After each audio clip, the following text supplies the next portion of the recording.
Greetings and welcome to another video of the Hindu vocab series. आज है 6/5/2017. So without wasting a single moment, let's begin and let's discuss the quote of the day. A great quote by Albert Einstein. Life is like riding a bicycle. जिंदगी एक cycle चलाने की तरह है.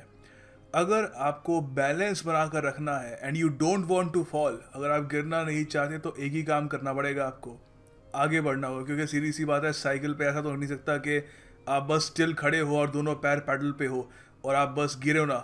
एक ही तरीका है ना गिरने का, वो है बस आगे बढ़ते रहो. So life is very much like riding a bicycle. कभी भी ये मत डरना कि आगे कुछ नया चेंज आ जाएगा, क्या पता वो अनकंफर्टेबल हो, मुझे अपने कंफर्ट जोन से बाहर निकल के कुछ करना पड़ेगा. Don't ever think about that. Keep moving. और ऑफ कोर्स इसका मतलब ये नहीं होता कि जो लोग आपके साथ हैं उनको छोड़ के आगे चले जाओ. It basically means keep developing, keep growing. Make sure कि आप जो कल होंगे वो आज से बेहतर हो. एंड ऑफ कोर्स जो आज हो वो पिछले कुछ हफ्ते या पिछले कुछ महीने या पिछले कुछ सालों से डेफिनेटली बेहतर हो. That means you keep moving. The first word of the day is adulation. Adulation का मतलब होता है ज़रूरत से ज़्यादा एडमिरेशन, प्रेज. किसी की ज़रूरत से ज़्यादा तारीफ़ करना. फॉर एग्ज़ाम्पल जैसे हम इंडिया में करते हैं, वेल सबके साथ नहीं बट क्रिकेटर्स के साथ, और वो भी कोई रणजी लेवल के क्रिकेटर्स नहीं. क्रिकेटर्स मतलब जो इंडिया के लिए खेलता है और इंडिया के लिए भी सेंचुरीज वगैरह मारता है. You know that person is a cricketer. बाकी सब तो कुछ भी नहीं है. एक्टर्स के लिए भी, एक्टर्स में भी कौन, सुपरस्टार्स. बाकी जो थिएटर में काम करते हैं वो तो कुछ भी नहीं है. उनको 20-30 हज़ार रुपये अगर मिल जाए उसमें लकी समझते हैं खुद को. सो एड्यूलेशन का मतलब होता है हीरो वर्शिप, जो फॉर एग्जांपल शाहरुख खान या अमिताभ बच्चन के साथ होती है. अमिताभ बच्चन का आपको पता है कोलकाता में उनका मंदिर भी है, correct me if I am wrong. और बाकी ये जो सुपरस्टार्स हैं उनको भी अजीब सी न्यूज़ आती है, खून से किसी ने लेटर लिख दिया या so on. So this is adulation, this is hero worship. किसी को ऑलमोस्ट वर्शिप करना, ठीक है. अच्छा, यहाँ पर एक बहुत ही इसका एक बढ़िया सिनोनिम है, लॉयनाइजेशन. लॉयनाइजेशन वर्ड आता है द वर्ड लॉयन सॉरी लॉयनाइजेशन जो वर्ड है ये आता है द वर्ड लॉयन से. लॉयन आपको पता है किंग ऑफ द जंगल है. तो किसी को लॉयनाइज करना मतलब उसको एक तरीके से किंग का दर्जा दे देना. Alright, so this is adulation. तो यहाँ पर एक सेंटेंस बनाया मैंने, Kohli's prowess. Prowess I really hope आप लोगों को याद हो गया होगा अब तक, राइट है ना, हो गया है ना, that's good. Kohli's prowess has brought some adulation from every cricket playing nation. तो कोहली की सीधी सी बात है, जिस तरीके का उन्होंने परफॉर्मेंस दिखाया है और उसकी वजह से दुनिया के हर क्रिकेट प्लेइंग नेशन से उनको क्या मिली है, कुछ एडुलेशन मिली है. ठीक है, कुछ उनको वहाँ से रिस्पेक्ट, एडमिरेशन, प्रेज मिली है. ऑलराइट, सो इसका जो एंटोनिम होगा वो होगा कंडेमनेशन. किसी को कंडेम करना. फॉर एग्जांपल राजनाथ सिंह जी करते हैं काफ़ी बार, कुछ भी ख़राब होता है we condemn this, you know. और डिसअप्रूवल करना किसी चीज़ का, डिसफेवर करना, डिसलाइक करना, डिसरिगार्ड करना, किसी चीज़ को हेट करना. सो याद रखिएगा एड्यूलेशन, एक्सेसिव एडमिरेशन और praise. The next word is subjugate. Of course इसको नाउन में हम कहेंगे तो सब्जुगेशन बन जाएगा. ऑलराइट, तो देखो यहाँ पर इसका मतलब होता है कि किसी को अपने कंट्रोल में ले आना थ्रू डोमिनेशन. किसी को कुचल के, कॉन्कर करके, वैंक्विश करके, हरा कर, क्वेल करके, क्रश करके उसको अपने कंट्रोल में लेकर आना. ठीक है, तो यहाँ पर फॉर एग्जांपल इसका सबसे बढ़िया मुझे एक एग्जांपल ये लगा, अगर आपने चाइना और तिब्बत की हिस्ट्री पढ़ी हो, जिस तरीके से तिब्बत को चाइना ने क्वेल करके, क्वैश करके अपनी जो कंट्री है उसका पार्ट बना लिया था, तो क्या किया था, बेसिकली उनको सब्जुगेट कर दिया था. और ज़रा से भी आप यूज़ कर सकते हो. फॉर एग्ज़ाम्पल कोई आतंकवादी वगैरह हैं, वो लोगों को क्या करते हैं, सब्जुगेट करते हैं, उनको मतलब मारते हैं, पीटते हैं, they make them do whatever they want, और डोमिनेट करते हैं एक तरीके से. ठीक है, so subjugate means to bring under domination और कंट्रोल. सो इसका जो एंटोनिम होगा वो होगा लिबरेट. लिबरेट के अलावा आप ये भी कह सकते हो emancipate. Alright, so both the words are good antonyms of subjugate. The next word is tome. Tome होती है एक भारी सी स्कॉलरली किताब. ज़्यादातर ये एक नॉवल तो नहीं होती, बेसिकली इसमें कुछ एकेडमिक्स से रिलेटेड कुछ चीज़ें होती हैं, तो उसको कहते हैं टोम. ठीक है, ऐसी दिखती है टोम, आप देख सकते हैं। पढ़ने में इसको करीब साल लग जाएगा। सो इसको हम बेसिकली डिफाइन कर सकते हैं, a book specially a large one, बहुत ही बड़ी किताब, भारी सी किताब, ऑलमोस्ट जो आप ऐसी किताब किसी की तरफ फेंक दो बंदा मर जाएगा। तो यहाँ पे कुछ सेंटेंसेस बनाए हैं इसके ऊपर। His book shelf is filled with Tombs, तो क्या है उसकी बुक शेल्फ पे? भारी भारी मोटी मोटी किताबें, ठीक है। अच्छा, आप ये भी कह सकते हो, he hasn't red a single novel all his life even though his father's library is filled with Tombs, तो बाप की लाइब्रेरी जो है वो टोम से भरी हुई है, बेटे ने आज तक एक नॉवल भी नहीं पढ़ी। वाह, तोहमत है। So this is tome. Tome का याद रखना काफ़ी इंपॉर्टेंट वर्ड है। ऐसे वर्ड बहुत बार एग्ज़ाम में, आई थिंक बैंक के एग्ज़ाम में तो एक दो बार आया ही है, और बाकी वेरियस एग्ज़ाम्स में भी आ चुका है, और इस बार CGL में ऐसे वर्ड्स आ सकते हैं, टोम वगैरह, ठीक है। So make sure you remember it. The next word is voyage. Voyage का मतलब होता है एक जर्नी। अब ज़्यादातर इसको यूज़ करते हैं कोई समुद्र से कोई जर्नी कर रहा हो या अंतरिक्ष से। अच्छा, आप लोगों से एक GK बेस्ड क्वेश्चन पूछता हूँ, अगर किसी का मन हो तो जवाब दे देना, ज़रूरी नहीं है। वॉयेजर नाम का स्पेस एक्सप्लोरेशन मिशन किस देश का है? ठीक है, जापान का है, ये यूरोपियन यूनियन की जो स्पेस एजेंसी है उनका है। ऑफ कोर्स यूरोपियन यूनियन एक देश तो नहीं है, बट उनकी एक स्पेस एजेंसी भी है, उनका है। US का है या रशिया का है वॉयेजर? तो ज़रूर बताइएगा इसका। ऑलराइट, तो यहाँ पे इसका सेंटेंस बनाया है, the inexperienced seller was nervous about his first voyage. तो पहली बार जो उसकी जर्नी होनी थी एक कॉन्टिनेंट से दूसरी कॉन्टिनेंट पर, तो उसके बारे में काफ़ी बार वो काफ़ी नर्वस था, क्योंकि आपने सुना होगा कि काफ़ी बार वॉयज में कुछ मिसहैप्स भी हो जाते हैं, ठीक है। तो हम नहीं चाहते कि मिसहैप्स हो, सो वॉयज आराम से जानी चाहिए without any mishap. The next word is penchant. Penchant का मतलब होता है किसी चीज़ के लिए एक हैबिचुअल लाइकिंग, एक स्ट्रॉन्ग हैबिचुअल लाइकिंग। इसका एक बहुत ही बढ़िया सिनोनिम है एफिनिटी। एफिनिटी एक बहुत ही अच्छा शब्द है ये डिस्क्राइब करने के लिए कि जो दो देशों के अंदर कुछ लोग रहते हैं, उनकी आपस में कुछ एक अटैचमेंट हो। फॉर एग्जांपल समझाता हूँ।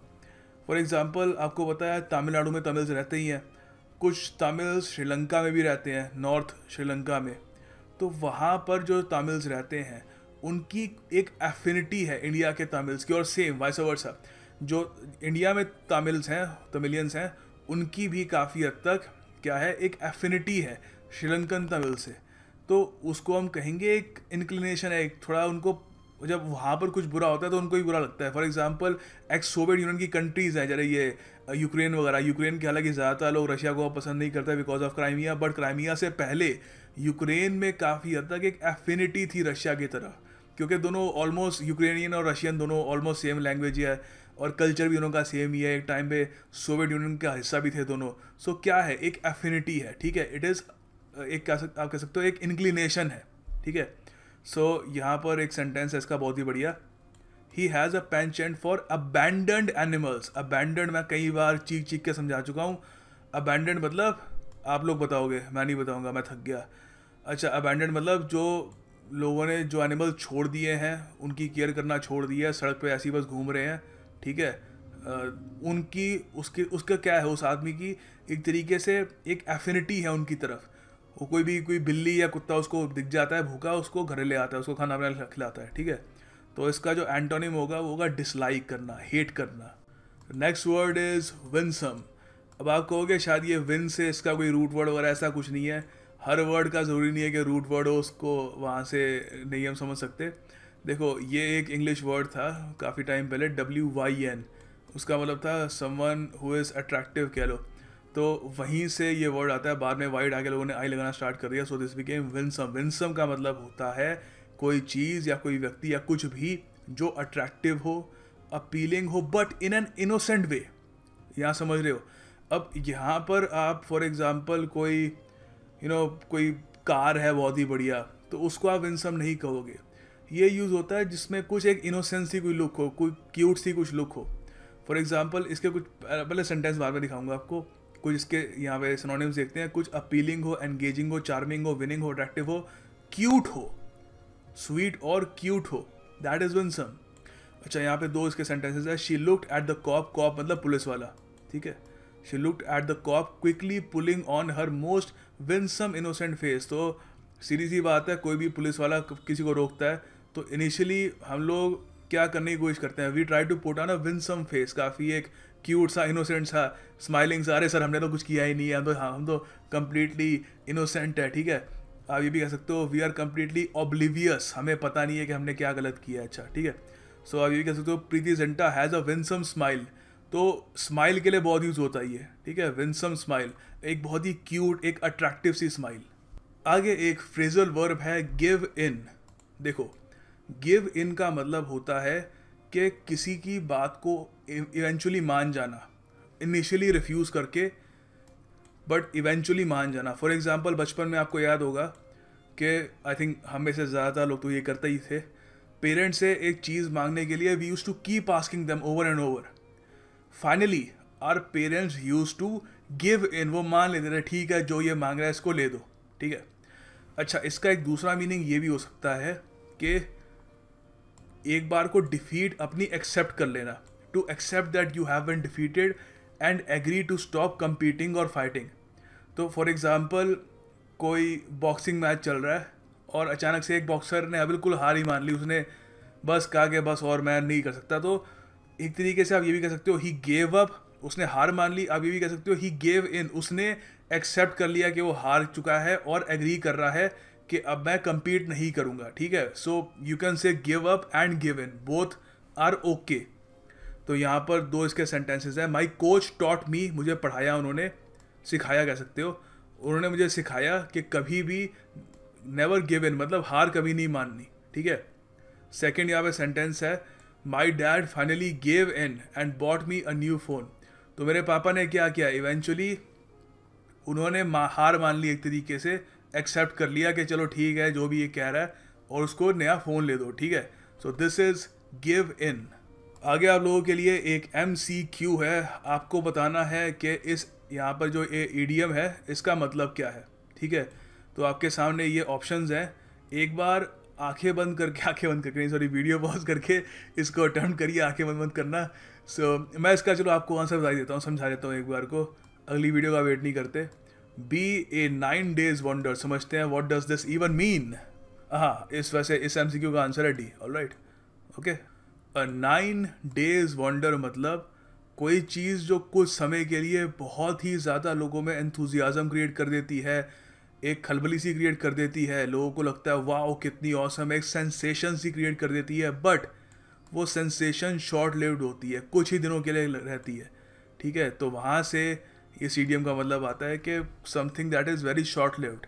जैसे फॉर एग्जांपल हिमेश रेशमिया का करियर, आई थिंक हम सब लोगों को याद है बचपन में बहुत ही ज़्यादा ही used to be a really prolific singer. क्या थे, एक प्रोलिफिक सिंगर थे, बहुत सारे सॉन्ग्स रेगुलरली गाते रहते थे और लोग सोच रहे थे कि आने वाले 10 साल तक बस यही राज करेंगे, बट क्या था उनका जो सारा करियर था, it turned out to be a 9 days wonder. कुछ समय के लिए शॉर्ट लिव्ड उनकी एक सेंसेशन सी हुई, कुछ एल्बम्स चल गई, कुछ गाने चल गए, और आज के टाइम में इतना कुछ दिखते भी नहीं है वो, ठीक है। Correct me if I am wrong, अगर मैं डिसरिस्पेक्ट नहीं कर रहा, मैं बस सेंटेंस बना रहा हूँ, I don't really mean to harm anyone's feelings.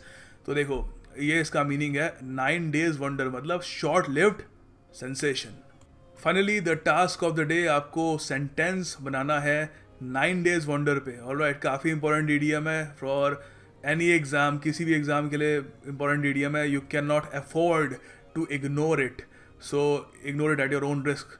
इस पर सेंटेंस बनाइएगा and do make sure to like this video as well, that sort of motivates me. And मैं अभी संडे को वीडियो नहीं लाऊंगा, बट मंडे से मैं कोशिश करूंगा कि वीडियो आपको सुबह मिले। उसके लिए I will have to work extra hard, but it's all right, I think I can do that. और फिर उसके बाद I will also bring some more videos about grammar and stuff, और Alchemist Part 2 भी आपके लिए कल आई जाएगी, कल मैं रिकॉर्ड कर लूँगा उसको। and do make sure to watch the idioms and phrases video on Study IQ, उसका नीचे आपको कमेंट बॉक्स में लिंक मिल जाएगा, so do make sure to watch that, that will benefit you a lot. Thank you for watching this video, I will see you tomorrow as well, because मैं Alchemist की video लाऊंगा और we will keep meeting every single day, new video every single day, so Hindu वो cab Monday को मिलेगी, alright. सो या thanks for